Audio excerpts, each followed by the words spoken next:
What happens when your dream job turns into a nightmare? In this episode, we reveal behind the scenes of an abusive mentorship and the moment we chose to walk away with no backup and no safety net. In this podcast, Evolution of a Human, it's supposed to be my job to inspire you to make the changes you know you want to make, and maybe even give you a few hints. But instead, I'm going to let my guests do that. Learn from their stories and the obstacles that they've overcome to be who they are today.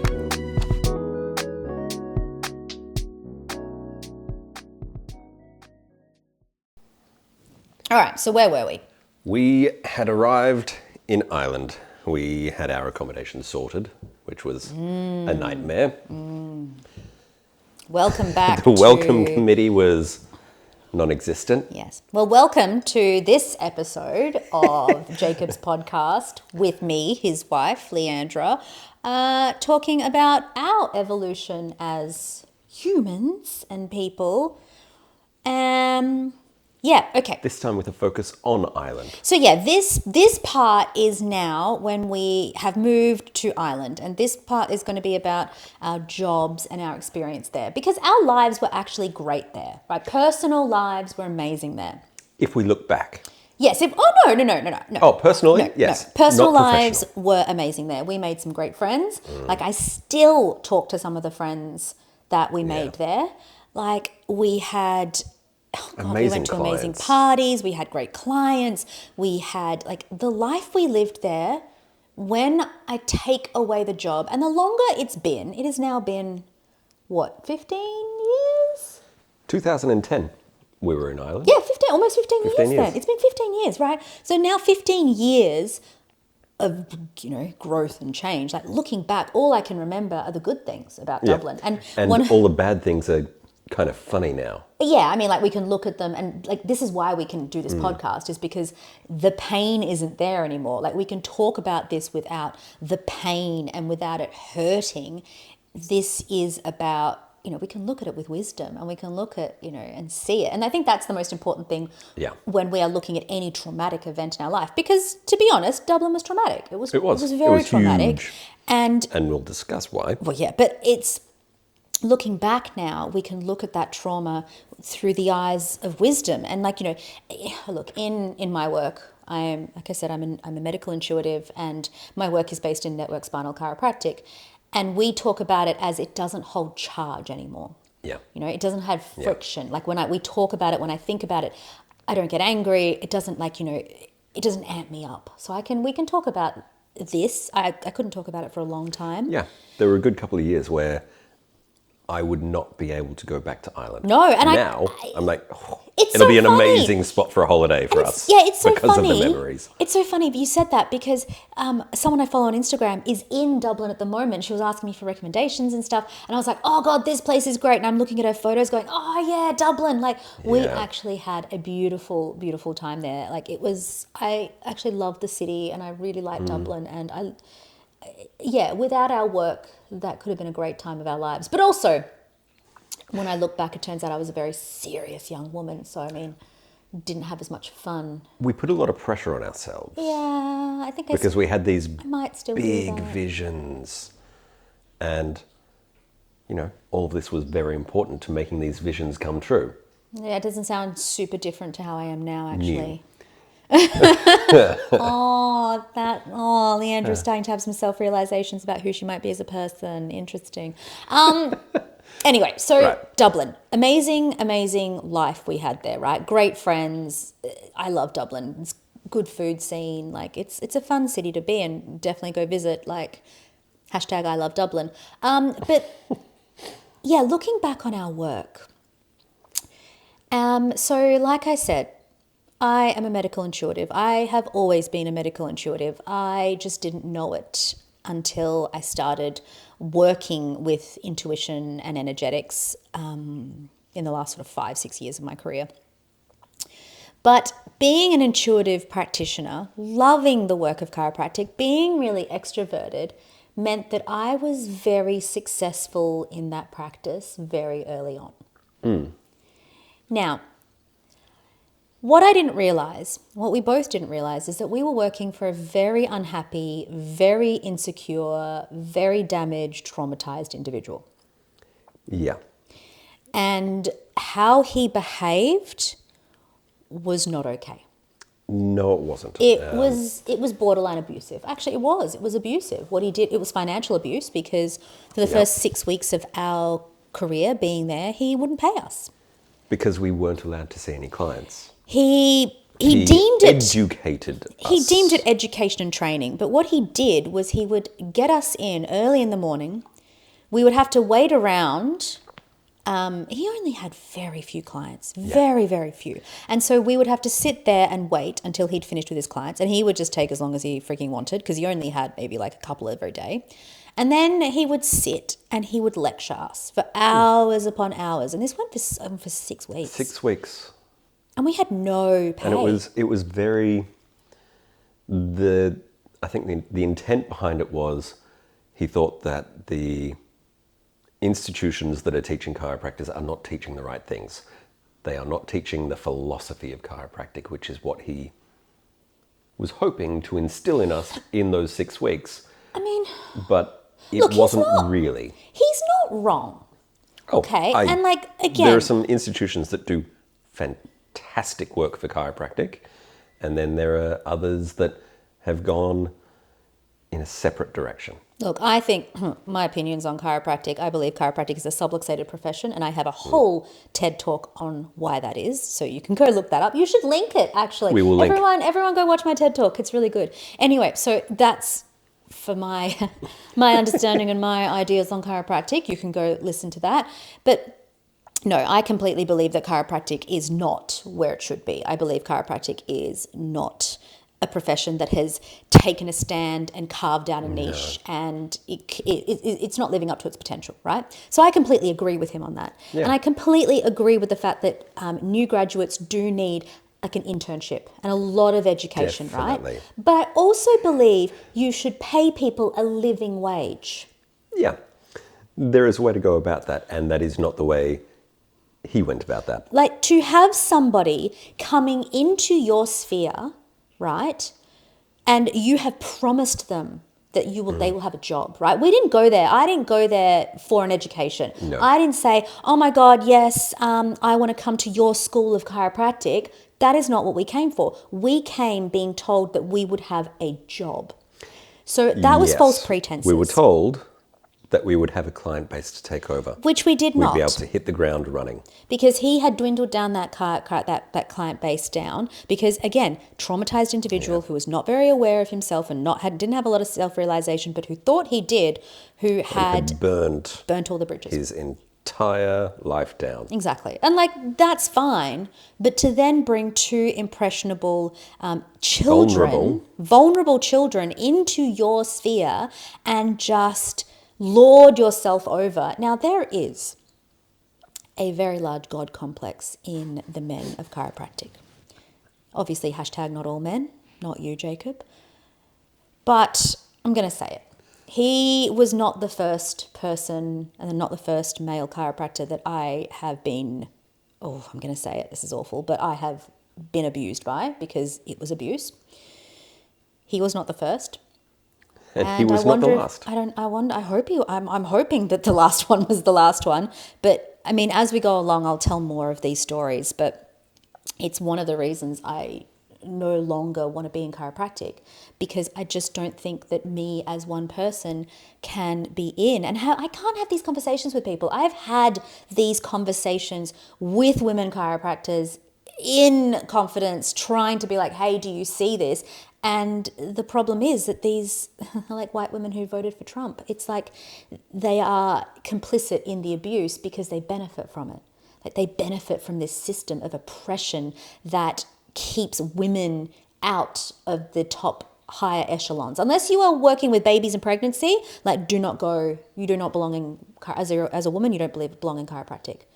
So that I saw it very, very early on, and this guy was the first one, and there are more, and I will tell those stories later as they go along in our evolution.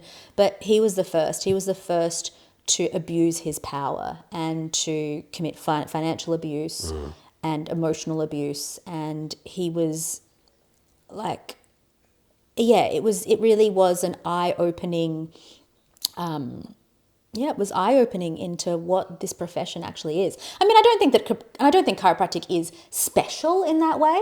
No. I think that other professions would have this, but I can only speak to chiropractic because that's the profession that we know. I'm in, and it's probably much worse in other professions. But yeah, like just a man with a huge God complex who was like, I am so incredible that I have this wisdom for you, and he is not special in that regard. The amount of male chiropractors who have behaved like that with me, of just like, you are so lucky that I am here for you, Leandra.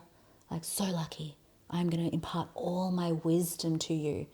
And it's so funny because my mentor, Ricky, said to me, with powerful men, they either want to fuck you or they want to break you. And I'm like, yeah. And that's exactly what he did to us. He wanted to break us. And the incredible things that he would do, like the way he'd speak to me about you, the way he'd speak to you about me, the way he would try to pull us apart.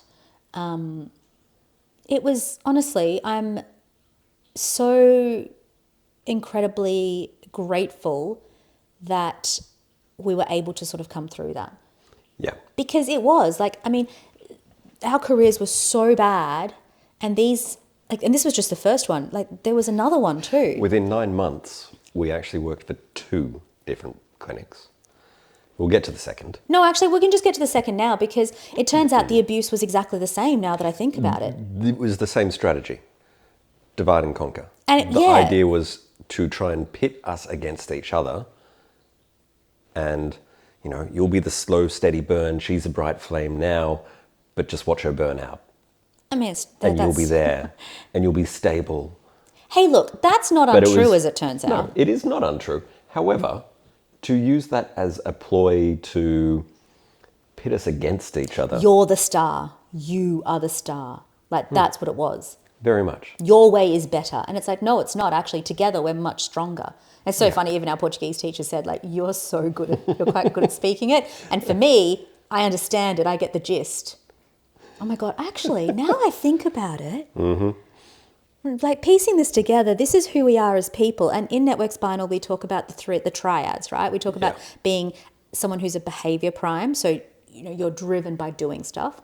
Structure prime, you're driven by the rules of things. Or perception prime, which is you're driven by the feeling. You and I are the opposites. So I am what they call perception, behavior, structure. So I am driven by the feeling of things. Then my behavior comes of doing it, and then my structure comes, right? So I look like a freaking mess every time I'm learning anything. Jacob's the opposite. He's structure, behavior, perception. So his structure comes, then his behavior comes, and then the feeling comes. So at the moment, we are learning Portuguese. I understand Portuguese because I'm a good communicator. I'm a perception-based. So when someone's speaking, when I'm reading things, like, I can understand the feel and the gist of it, right? Then my behavior comes, and I'm starting to be able to speak it sort of now, right? And then my structure will come, and then I'll be able to put the sentences together and have the right verbs and stuff. But at the moment, it just all looks like a freaking mess because I've got good feeling, but just no structure. Whereas you're already the opposite. You've got great structure. Our Portuguese teacher's like, muito bom, Jacob. Oh, and like, your structure is great. You can pronounce it beautifully, but you have no understanding. No. And so we joked yesterday. When I actually meet someone on the street, you might actually get what they're saying. Yeah. But I won't be able to speak back to them. No clue. Not yet. This is the thing. So we joked that together we're great because I'll be able to understand them, then I'll tell you, and then you'll be able to speak back to them in like perfect, well-formed, great grammar Portuguese. And this is exactly the way we were when we worked together in Dublin. Yep. And they did... Almost like a whole person. Exactly. Almost like a whole person. And so it's funny because the reason we left the first guy, who was abusive, who I was just talking about, is because he wouldn't pay us. Mm. And the one person who kind of looked after us was the receptionist, and she was leaving. Yeah. And she said, look, I'm leaving, come with me. We're setting up a new practice. I'm partnering with someone to do the marketing. So there will be new patients coming in. Yep. We just need chiropractors to look after the clients. Exactly. And this guy was so abusive. It was a perfect solution. And it was the financial abuse that we actually cottoned on to, because we were like, Jesus Christ, sometimes we cash our checks and they bounce. You know, we don't have the financial. There's no security here. So we left thinking that there would be more security, because she was the one who actually made sure we got paid. And the second guy was the same. He did the same type of abuse, the same thing, but he was just worse. Because at least the other guy was a chiropractor. This guy wasn't. And at least, I think the second time round we could see it.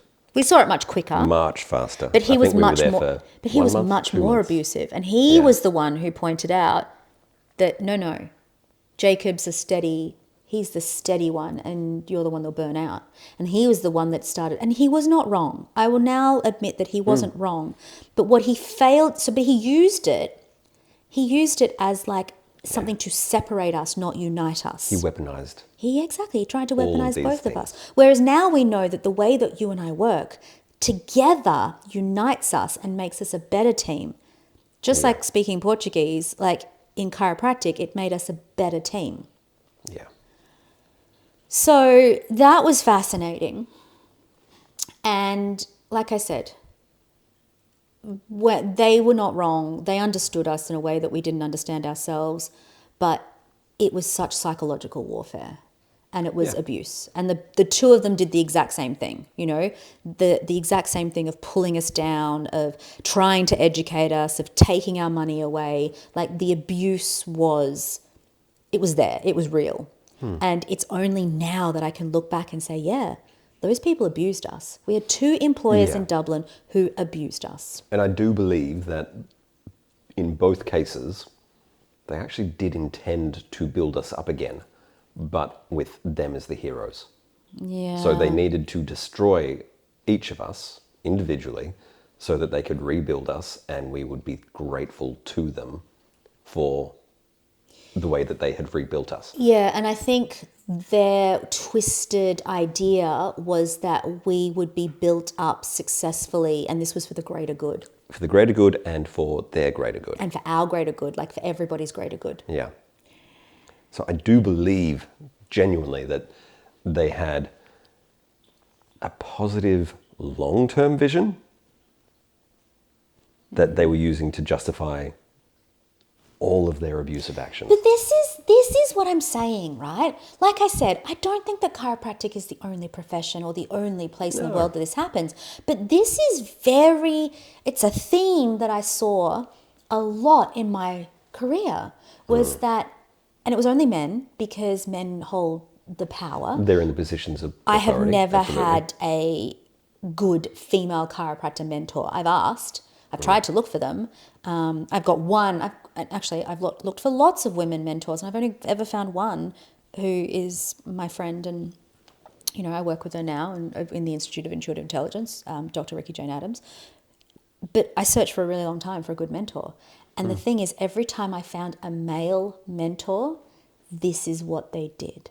They were like, "I will break you down, and I will build you up again." And it was this whole thing of like, look, I have to say, I don't think I've had, not to my knowledge, have I had mentors who wanted to fuck me, but I definitely had mentors that wanted to break me. They all wanted to break me. And that was their MO. And this is the same thing that those 2 guys in Dublin wanted to do, that every single other mentor I have had has wanted to do to me as well, is I will break you down and I will build you up in my image.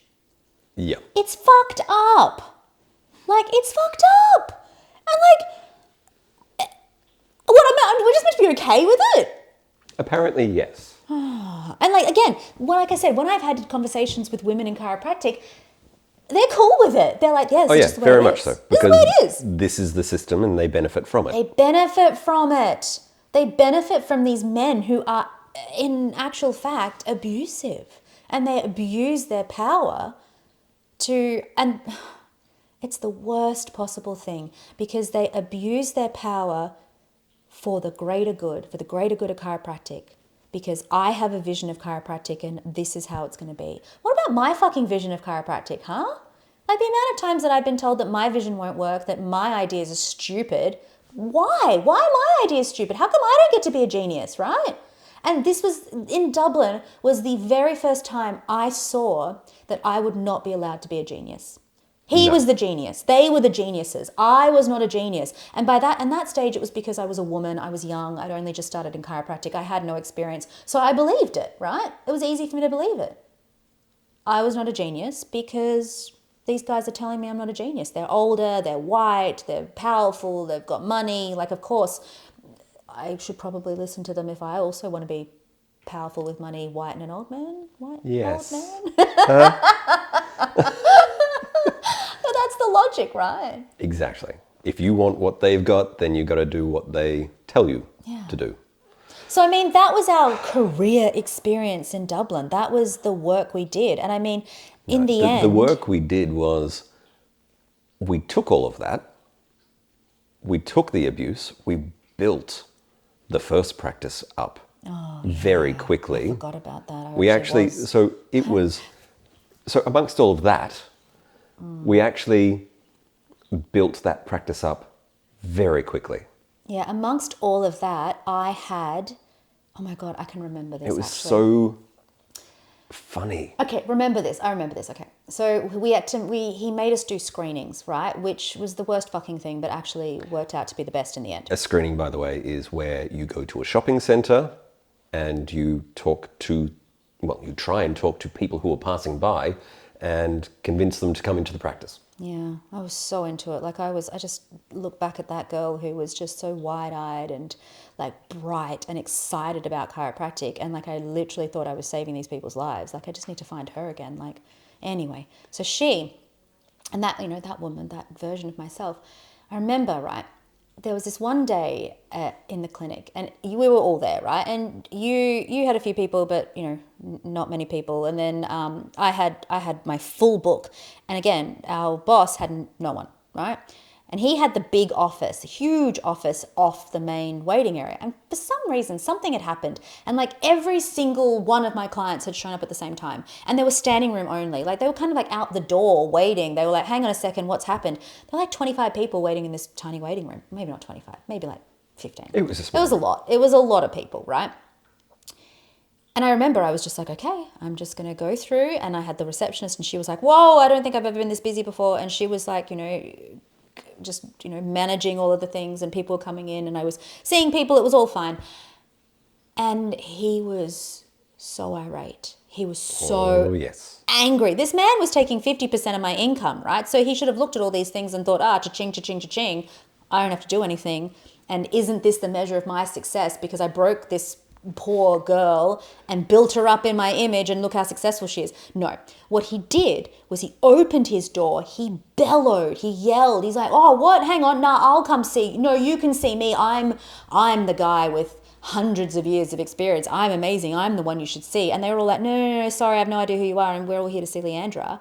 And he slammed his door and he was screaming and like walking around the practice and slamming doors and throwing down papers. And he had a toddler tantrum.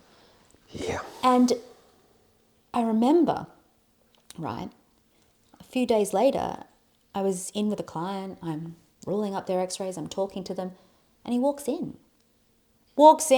Oh yeah, what are you doing here? Starts drawing on my x-rays. I practically just shrunk back into the corner while he took over my entire consult. And he's talking to my client and he's like, my client's looking at me like, the fuck is going on? And I'm like, and I ended up just, being like, yeah, thanks so much. Like, okay, bye. And after that consult, he was like, he pulled me into his office at the end of my shift and was like, you know what? I thought that was really great. Like, yeah, like I think what we should do is that every client that comes in with you, we do a double consult, right? And, I'm just going to bring in my boss who's got 40 years of experience in chiropractic because, he's so great. Let's do double consults and, because I think that that's going to be really good for your development, that you can see me and how I do it. And I was like looking, and again, I was like, oh yeah, I see how you're trying to help me. And then now looking back, I'm like, fuck you, man. I was was doing fucking amazing. I was so good at what I did, and you were so fucking jealous. Like, what is wrong if you are a 60-something-year-old man who's been in chiropractic for that long and you are jealous of like a 23-year-old? Come on. But that's the shit I've dealt with my whole life, my whole career, as it turns out. He was not the first. He was the first, but he wasn't the last. And yeah, both of them, like, the second one was just as bad. Like, they were just the same. He had to work in different ways though, because he wasn't not a chiropractor. No. But my God, yeah, the ego. We'll just put it down to ego on that guy. And I remember quitting that job. The first job quitting was not that bad. That was easy. We had somewhere else to go. Yeah. The second one though was like, we are going back to Australia. This is fucked. Like, we have no other jobs. That was not even a decision that we made before we went in. You're right. We went in, we were ambushed by the head guy, the marketing guy, the receptionist who had brought us there. Oh God. And her sister and the sister's husband were all there. Yes. And we were ambushed by all of them. Oh my God, I remember. I remember you were upstairs talking to the owner. One of them was downstairs, and then they swapped. What did they? Yes, that was so weird. I was at the back. What was it? It was insane. I can't remember why and how they ambushed us, but I think they kind of got a whiff of the fact that we wanted to leave. And it was kind of like an ultimatum. And all I can remember is that you left and you were walking around because you were like, I just have to get out of here. You took a walk around the block, and I was standing at the door, and like they were all standing in front of me in this formation, and like the guy who owned the practice literally like swooped in and like came really close to my face, and he was talking to me, and I don't even remember what he said, and I just went, and I could hear, and you had come back, and I heard you open the door, and I just turned around and we just left. Yep. And that was it. And like we never went back. That was the end of that. Pretty much a few weeks later, we got in a plane and we left. Like, it was... Because we had family coming to visit. Oh my God, I know. We had to entertain family, and we're like, yeah, so we've just quit our jobs, we have no money, and we have to ask. And I think I asked my dad to like pay for tickets to go home, and he paid for all of our excess luggage, and we just like... We just left. We were gone. We were just like, fuck it, keep the money for our contract, for our house, like we just need to leave. And we left. Yeah. It was like... Back to Australia. And now I look back on it and like, pardon me, it was trauma. Like, it was so traumatic. It was one hell of a 9 months. And again, looking back, like, it started off as all rather gentle little things that were like... I describe it as like the universe was telling us early on that, no... You shouldn't be here. Like, sometimes you'll get tests along your path. These were more than just tests. I don't believe. But they were little things. Look, I don't believe and that. I don't believe. We should have gone, maybe this is not right. No. But they got bigger. And bigger and bigger.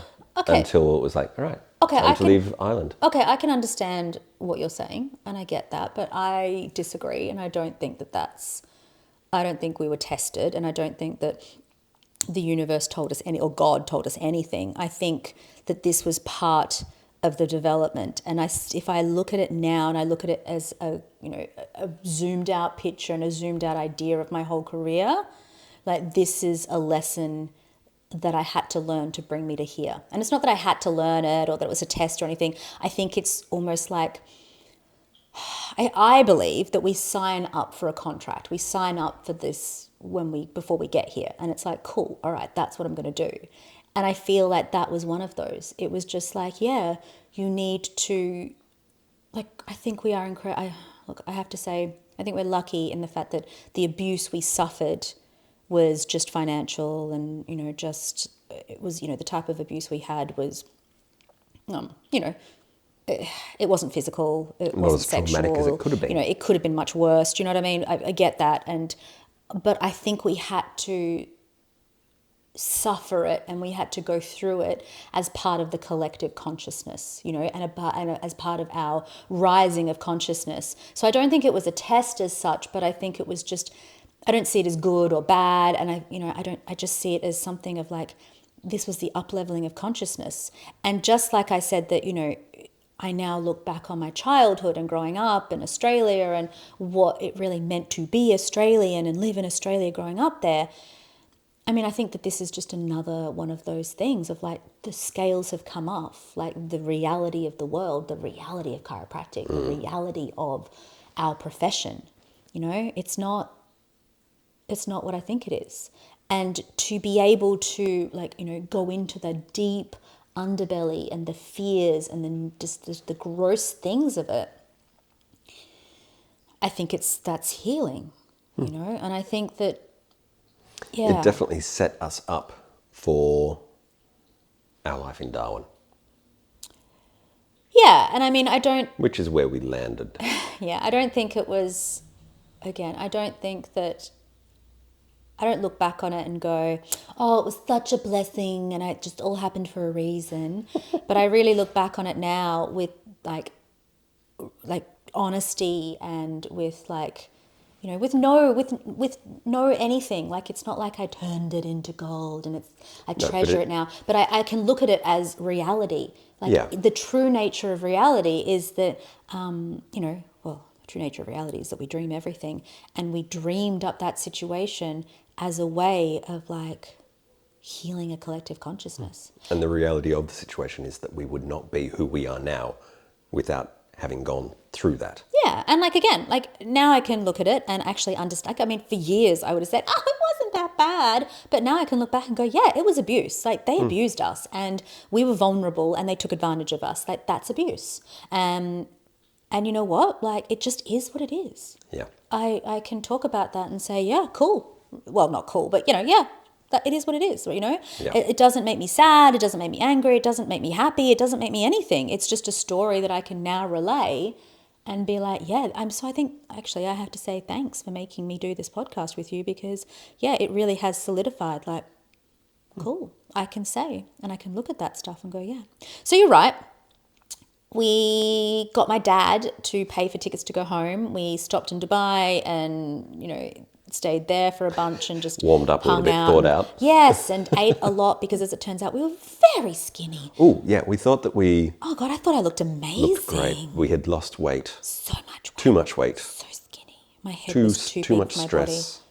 body. Look, you can look back at all the photos and the times that I looked incredible, like really skinny and stunning. I was the most unhappy. So that was the time I was the skinniest. I was the most unhappy in my entire life. And your mother was like, oh my God, you look so great. And I was like, thanks, I'm dying inside. But yeah. So yeah, but then, yes, then my mum had said, just come home. My mum had moved. She'd moved from Adelaide to Darwin. Darwin? We'd never been to Darwin, so this is a pattern that Well, we never have been of to Dublin. moving We've never been places to that we've Darwin. never been. That's fine. And then, yeah, so then she said, look, my chiropractor here has said he'll give you a job. You can just live with me. Your bedroom's here. Just come for a little bit. You don't have to figure out the next move. Just come home. And we just come home to safety. All right, fuck it, let's go. So that's what we did. So we bought tickets.